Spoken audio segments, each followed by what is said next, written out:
Hello everyone, welcome to a very weird video that I think is probably the first of its kind on YouTube. For you see, this is a video with a countdown. As time ticks on, this video will gradually become more and more unwatchable. But how and why is this the case? Have I simply gone mad after nearly a decade on YouTube? No, I am the Spiffing Brit, a professional exploiter and breaker of algorithms, games, and occasionally international law. As many of you brilliant subscribers will know, a regular pastime of mine is to find loopholes and potential vulnerabilities with how YouTube's algorithm is designed. Often these are lots of little short decisions or actions that YouTubers can take to give them an unfair advantage against other creators. In the past, some of my small and humble little exploits have included printing views out of thin air whilst live streaming, duplicating like counts, and of course probably my most dangerous one, destroying another creator's video performance by buying ad space for it amongst terrible demographics. Yes, that's right, I introduced PvP mechanics into the YouTube algorithm. Surprisingly, after all of this, YouTube has not sent any assassins against me, or perhaps they never got past my ferocious battle corgi. Still, here I am, once again shouting from the rooftops that my next grand experiment is ready, and here you stand ready to be a glorious set of guinea pigs. My goal for this video is to manipulate YouTube watch time over a greater level than we've ever achieved. We have done previous videos where we increase watch time and retention on shorts, or videos that you must watch at a slower speed, and this has taught us that viewer retention and average viewer statistics are quite possibly the most valuable in determining how much YouTube wants to push a video. However, my previous experiments have lacked one important statistic: length. So before we dive into this video's experiment, it's time for a quick explainer of the modern YouTube algorithm, what's changed, why it's important, and how we can break it. So make sure you're comfortable, you've grabbed a warm cup of tea, as this is where the fun begins.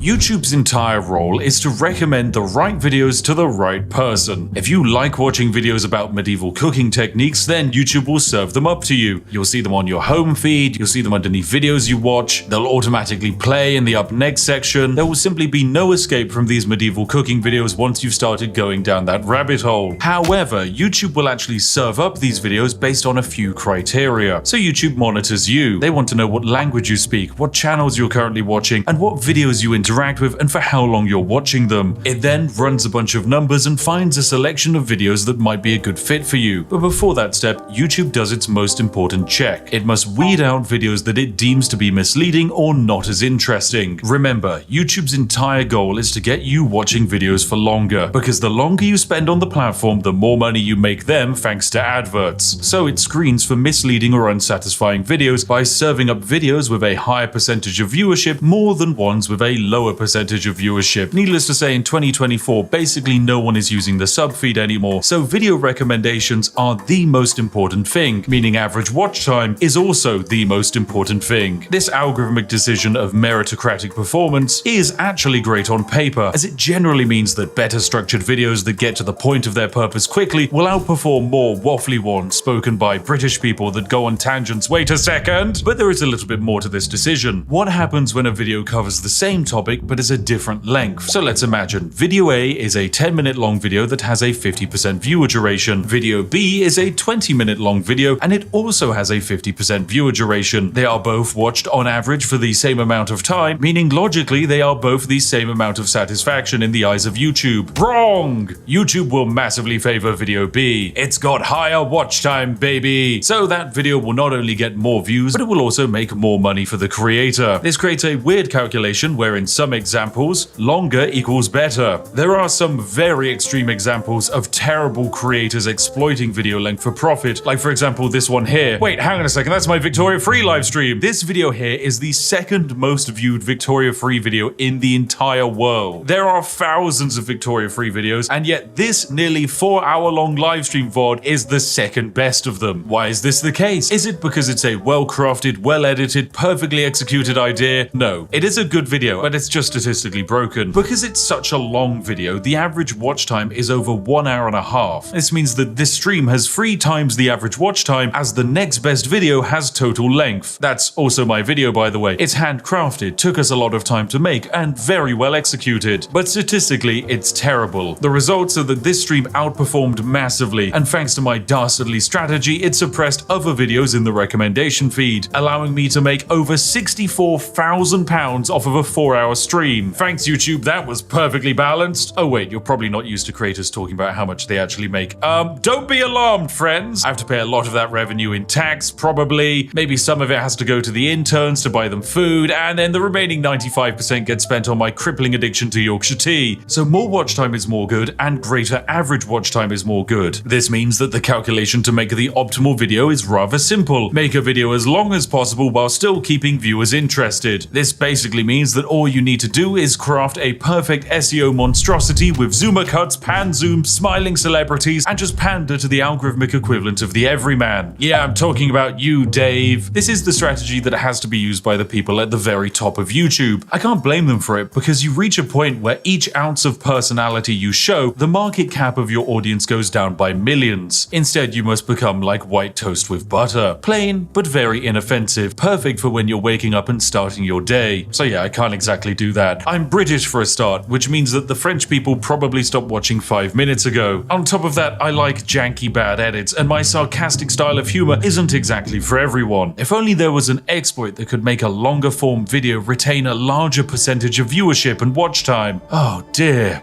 if only. Oh my god, is that a poorly designed feature YouTube made that nobody uses on the horizon? Yes, it is! Say hello to the YouTube Video Editing Suite. From this screen, I can make edits and alterations to an existing video on YouTube. I can trim and cut sections out of it, blur details, insert audio tracks, apply end screens, and even spam info cards to remind you to buy merch every 5 seconds. Seriously, creators who use this, please stop. What are you doing? Go and brew a cup of tea. Now, these tools are hardly used. Mostly they exist to help YouTubers cover up mistakes like speeding in a school zone whilst driving a luxury car. Or if you're really special, YouTube will even let you insert footage back into videos. But outside of a few moments when Linus Tech Tips needed to add corrections into something, it's actually hard to find much evidence of creators using this. The main thing that I think actually sees the light of day is the cut tool. This actually serves a purpose outside of fixing errors. You see, most YouTube sponsor contracts stipulate that the ad read must be on a video for 2 to 3 years. This means that 2 to 3 years after upload, some creators will actually go through their back catalog of content and cut out the sections where they tell you that Raid Shadow Legends is the greatest video game ever conceived. Yeah, right, baby, it actually sucks. Yeah, I know, I just burnt a lot of bridges there. Your game sucks, mate. I'm never taking your money. Stop emailing me. Outside of covering up the past, there is a reason why it makes algorithmic sense to remove your older sponsor reads. Most people, when presented with a read, simply press the skip button and bypass the 30 to 90 second section of that video.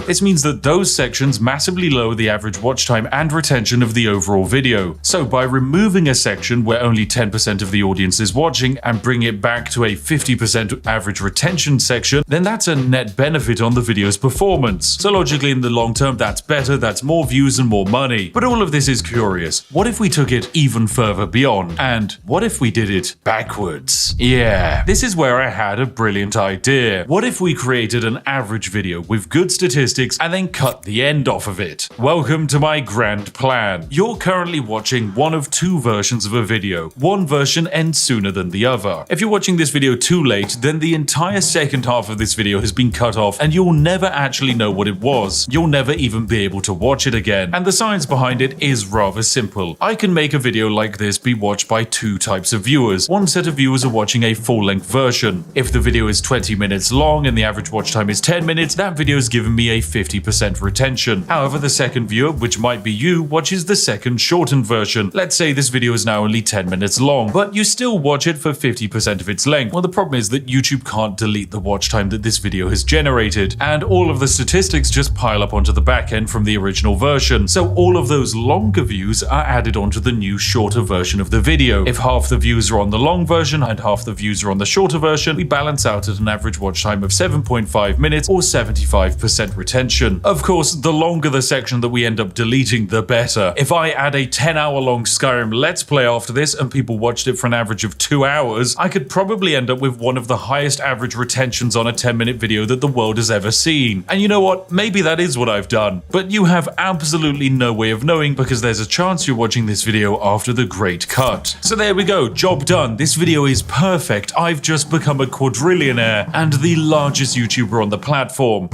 unfortunately it's not quite that simple. There are a few limitations to this strategy that might unfortunately stop us from breaking YouTube entirely, namely market cap, interaction, and engagement. The first problem is hard to fix, as there is a finite amount of people on the planet who would be happy watching a video on YouTube exploits. YouTube knows this, so recommends videos accordingly. Generally, the best videos on YouTube are ones that are relevant to broad viral demographics. This is why you see someone like the Legal Eagle cover popular events rather than obscure but interesting legal cases from Madagascar. Now, there are a few ways I can manipulate and trick YouTube to improve this video's relevancy and raise the market cap. Namely, I can have you go into the comment section and say some relevant topical things and talk about how they definitely featured in this video. Here's a list of some popular current SEO terms active right now that you can claim I have somehow satisfied your interest of. Yes, I remember talking about that. Oh, and that one. Yes. Oh, how interesting. I love insert thing here. Not only does this help with the reach of the video, but it also counts as engagement. All forms of engagement with this video and the channel will work positively to this video's success. From commenting, liking, sharing, and even voting in community posts, weird things like making clips of this video are another brilliant way of adding views. And in fact, there's a weird exploit that you can use to view bot without damaging a video's performance. Anyway, no, I'll save that for another day. It's too complicated and potentially illegal. But yes, it's entirely possible that this video right here will become my most viewed video. And of course, it's going to be a video that outside of a select few, no one will ever see it in its entirety. Of course, some people might spoil what comes after this. And so that's why I think it's important for you to comment and wildly speculate what the other half of this video actually was. I like it to be a mystery. So if you could please go into the comment section and write some absolute wild ideas about the other half of the video, then that would be great. Of course, the real ones know it's going to be the hotly anticipated Mavis Beacon teaches typing exploit video. Whoa, what a banger that's gonna be. Anyway, this is where you watching at home are going to be separated into your two groups. If you missed the original version, don't be upset. I'm a strong believer that some things shouldn't last forever, and online most content is preserved. So perhaps just this once, it's okay to create a piece of media that is finite and unique. For this project to be classed as a success, there will need to be a long-term analytical trend that shows that the average watch time had a positive impact on the impressions and reach of this video. These impacts will probably take a week or so to materialize, so check back in a few days' time and take a look at how things are shaping up. Anyway, thanks for watching, you majestic sausages. We're about to continue the video for some of you, but for others, better luck next time. You should have had notifications enabled. Thank you for watching, and goodbye for now.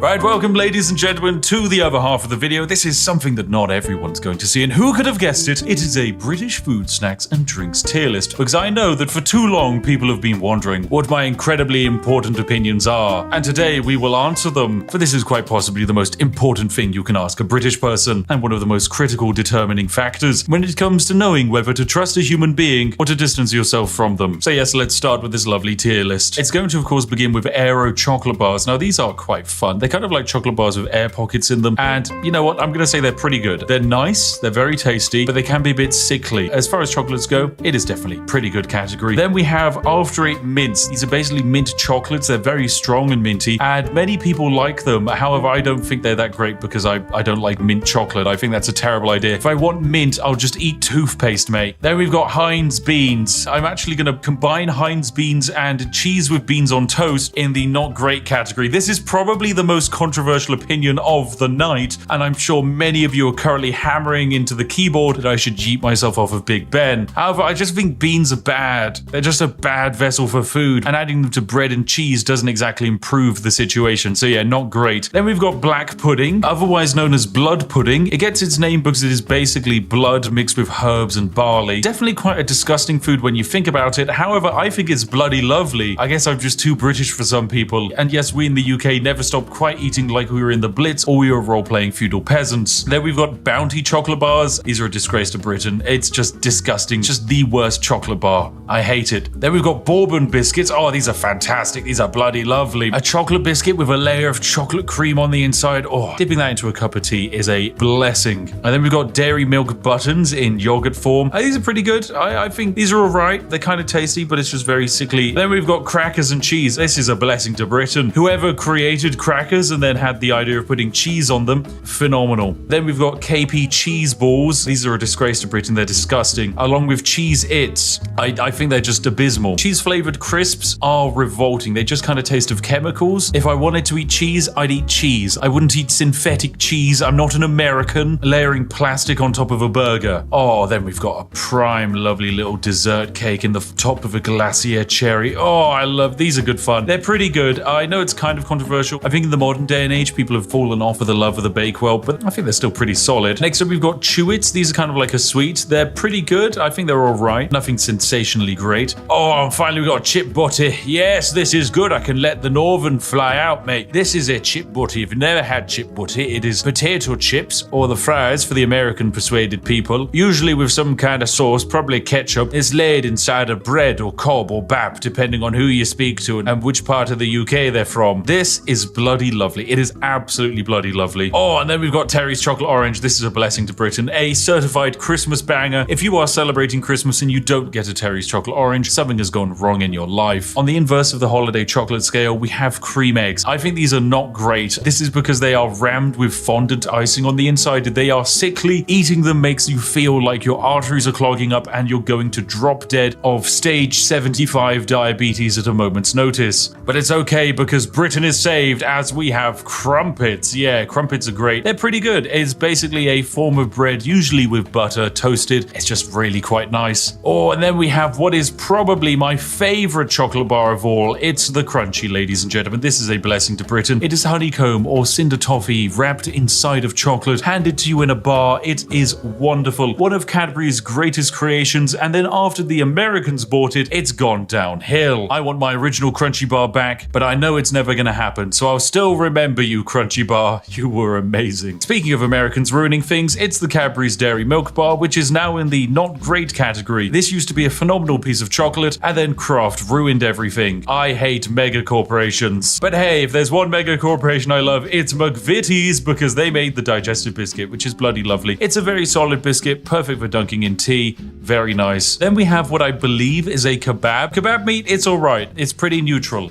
as far as meals go. A fantastic meal, however, is fish and chips, which is just a massive fish dipped in batter, made very crispy and served with large quantities of potato. Yes, this is genuinely one of the nicest things in the universe. I know other countries have attempted to do fish and chips, but every time I've tried them, they're just disappointing. If you want a proper fish and chips, come to the UK and give it a try. Okay, next up we've got fish fingers. These are not great. Look, if you're gonna have battered fish, have it in the form of fish and chips, not in the form of tiny string reformed fish. Oh, and then we've got Freddos. Yes, this is a bloody lovely chocolate. If you don't know, the Freddo is actually how we in the UK gauge inflation. You see, Freddos in the bygone era used to cost only half a threepence, whereas now in the modern day, Freddos can be sold on the black market for upwards of £50,000. But put simply, they're very tasty. Then we've got Fridge Raiders. These don't really feel very British. They're kind of alright. It's just breaded chicken that you eat cold. It's fine. It's a tasty snack. Fruit Winders, however, yeah, this is pretty good. This is basically pureed fruit in a winder form. I think there is an American alternative, but it's not as cool as our British alternative. So yeah, it's in the pretty good category. Oh, and then, ladies and gentlemen, oh yes, they say that the British god on the seventh day didn't rest, for he created something better. He created hobnobs. Yes, this is a blessing to Britain. For those that don't know, the hobnob is like a digestive biscuit, but made more oaty. It's got a stronger form to it, it can suck up more tea, and as a result, it is perfect in every way. This is the tea dunker's delight. I will accept no slander and besmirchment of the hobnob's name. Truly fantastic. Anyway, we can also do some quickfire ones. Hula hoops, they're pretty good. They're hoop-shaped crisps, or chips if you're foreign. They're pretty tasty. Then we've got Iron Brew. This is a blessing to Britain. This is the greatest thing to come out of Scotland ever. I used to believe that Hume was potentially the greatest Scottish export with his fantastic takes on philosophy. However, no, Iron Brew is objectively better. It tastes fantastic, and it is so good that for a while America banned it. It has no discernible taste, and if you were to describe it to someone, you wouldn't be able to. Safe to say, you need to try some Iron Brew. Okay, next up we've got Jaffa Cakes. Once again, another controversial opinion. I think they're just alright. Okay, look, if you grew up watching the Yogscast, you're probably going to be quite angry at me, but Jaffa Cakes, they're just kind of, they're fine. I'm not going to dunk it into tea. It's got terrible form for that. So for a biscuit slash cake, yeah, it's just not very good.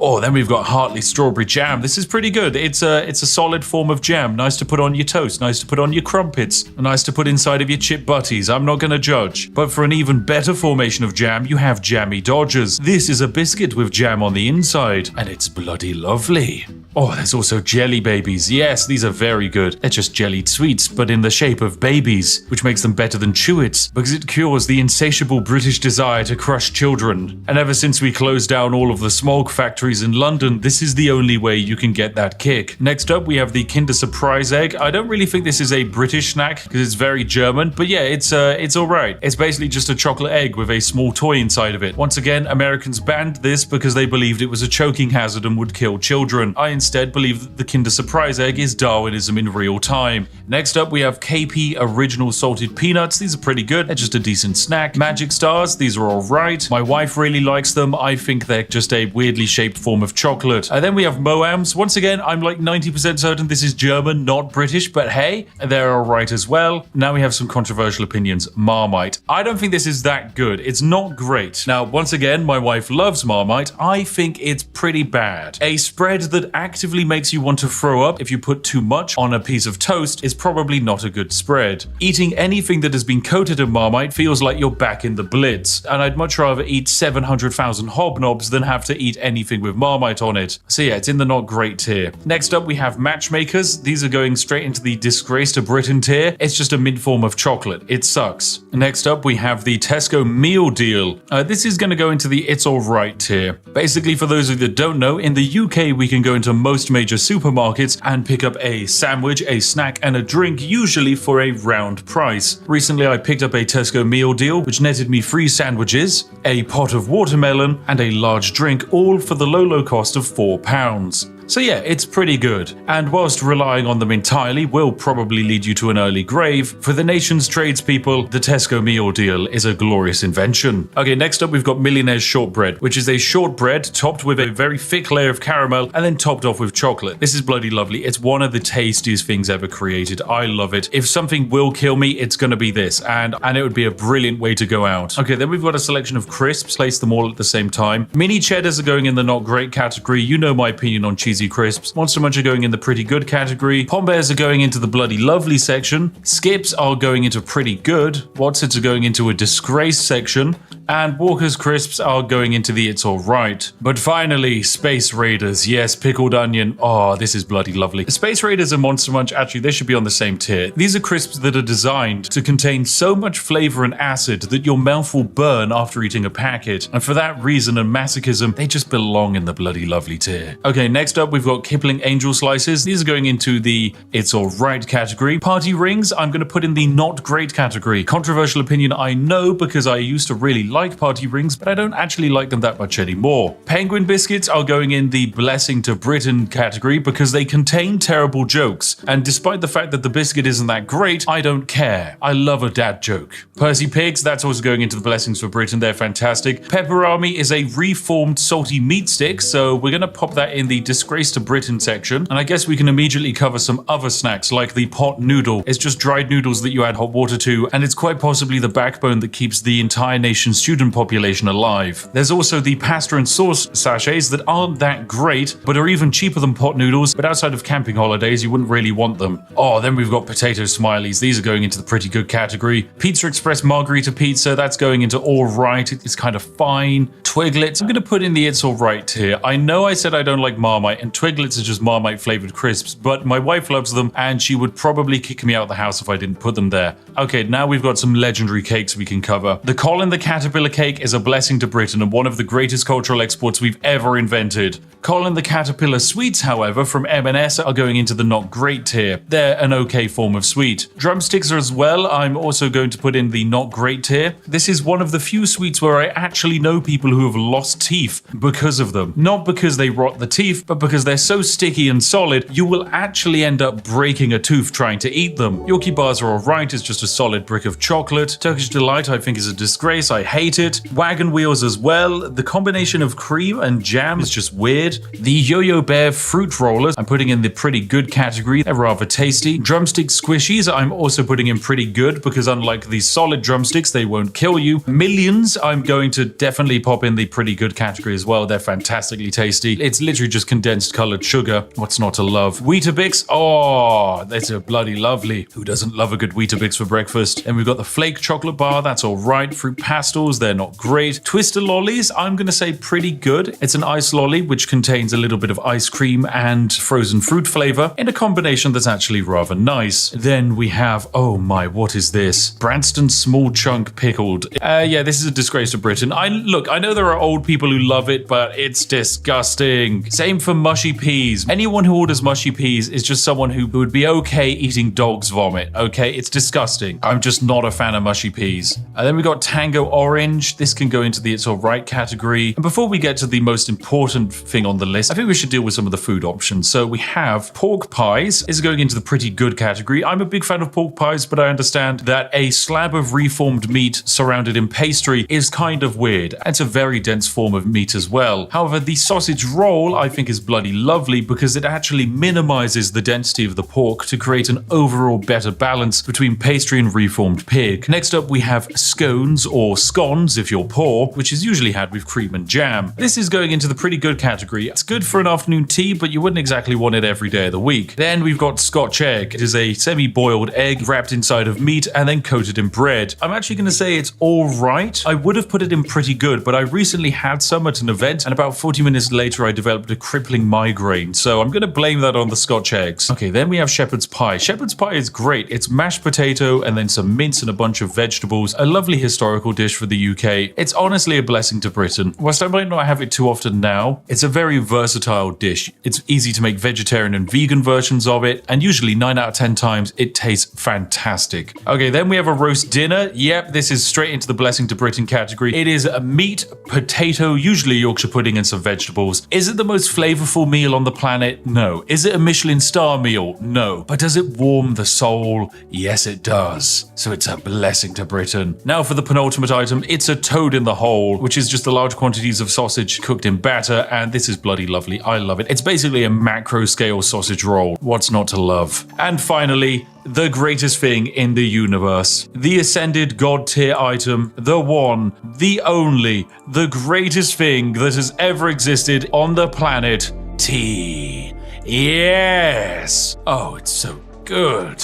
There we have it, ladies and gentlemen. This has been my very important, very critical, objectively perfect and spot-on tier list of British foods and snacks. You can fight me in the comment section, but your opinion is wrong, because I am the Spiffing Brit and what I say is law. Tomorrow, bounties and cheese balls will be banned on the streets of Britain, and everyone will be drinking tea as they chow down on some hobnobs. Lovely.